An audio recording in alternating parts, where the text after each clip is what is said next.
Hello friends, welcome to my channel Desi Desai blogs.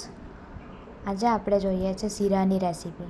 તો એના માટે સૌપ્રથમ તમારે એક કઢાઈ લેવાની છે અને તેને ગેસ પર મૂકીને અંદર 1 વાડકી જેટલું ઘી નાખવાનું છે.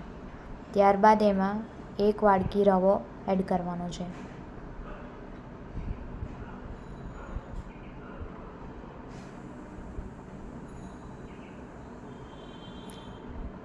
રવો એડ કર્યા પછી એને કન્ટિન્યુઅસ હલાવતા રહેવાનું છે. તો થોડું ઘી ઓછું પડે તો એમાં પાછળથી થોડું ઘી એડ કરી દેવાનું.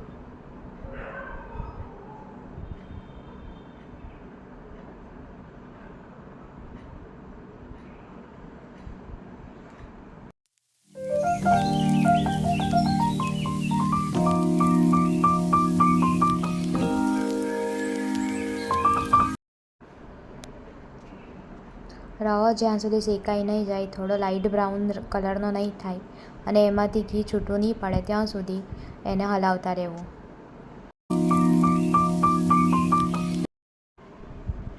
એમાંથી ઘી છૂટું પડવા માંડે એટલે થોડીવાર હલાવી એની અંદર 500 ml જેટલું ઠંડુ દૂધ એડ કરવાનું છે.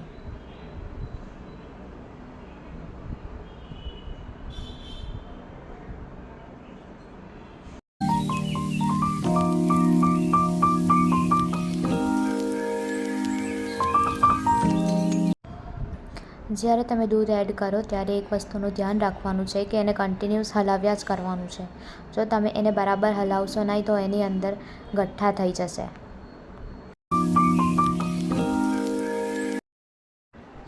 દૂધ એડ કર્યા પછી જ્યારે રવો બધું દૂધ શોષી લે અને ઘટ્ટ થઈ જાય ત્યારે એની અંદર ખાંડ એડ કરવાની છે. અહીંયા મેં 1 વાડકી રવા માટે 1 વાડકી જેટલી ખાંડ એડ કરી છે.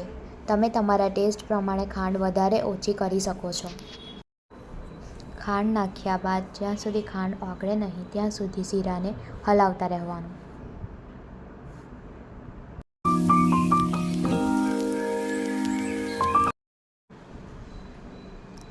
જ્યાં સુધી ખાંડ ઓગળે ત્યાં સુધી ગેસની ફ્લેમ સ્લો રાખવાની. ખાંડ ઓગળી જાય પછી પણ એને થોડીવાર માટે થવા દેવાનું.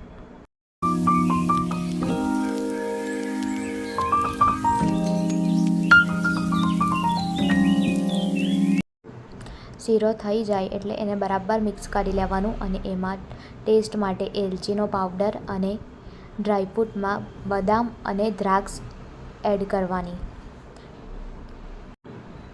તો તૈયાર છે આપણો ગરમા ગરમ શીરો. એને 1 વાડકીમાં સર્વ કરી લો. એની ઉપર તમે તમારી પસંદ પ્રમાણેના ડ્રાયફ્રૂટ પણ એડ કરી શકો છો.